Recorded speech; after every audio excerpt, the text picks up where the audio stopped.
Siswa di sini hanya perlu menuruti perintah guru. Mereka akan diberikan sepotong koran.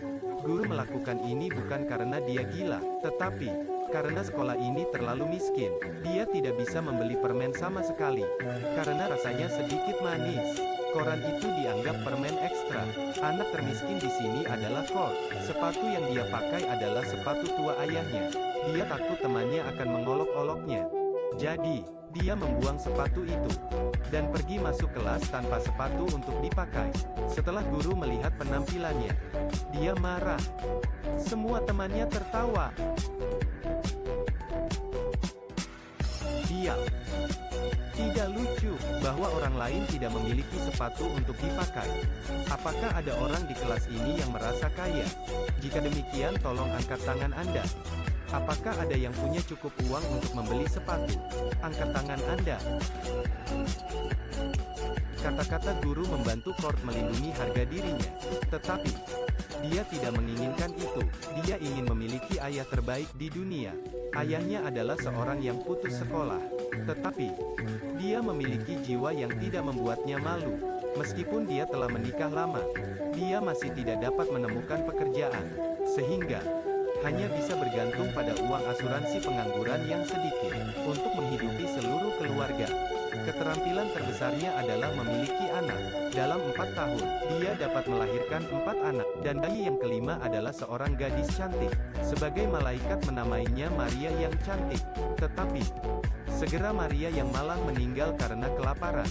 Melihat bahwa hampir tidak mungkin untuk menghidupi keluarga, keenamnya memutuskan untuk pergi ke rumah nenek Court.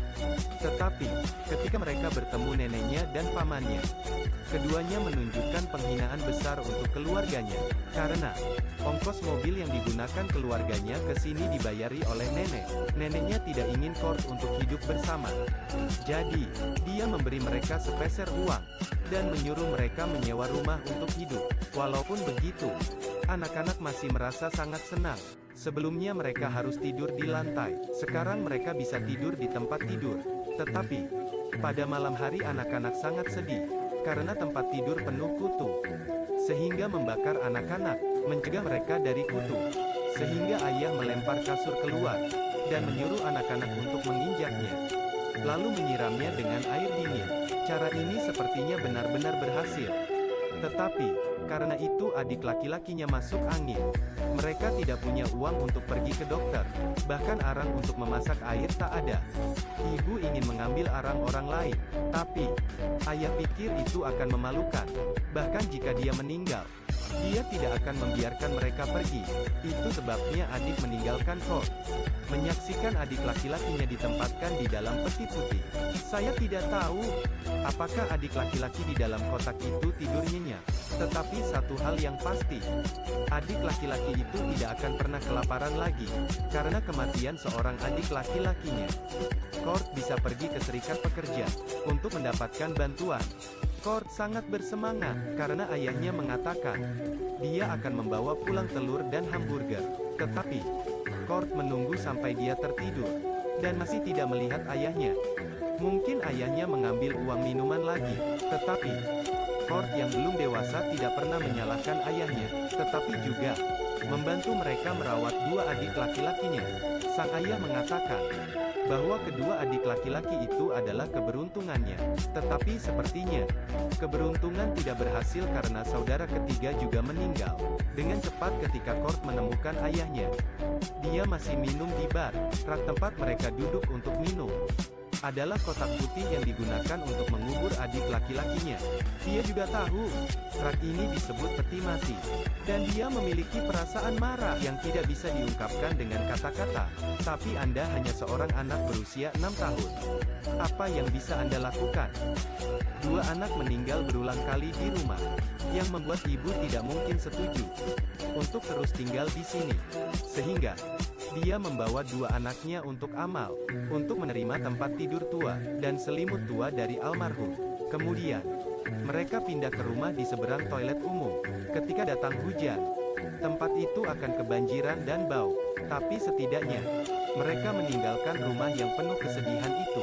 Tidak lama kemudian, keluarga menyambut anak ke-6 mereka, dan sang ayah sepertinya sudah mulai bekerja keras.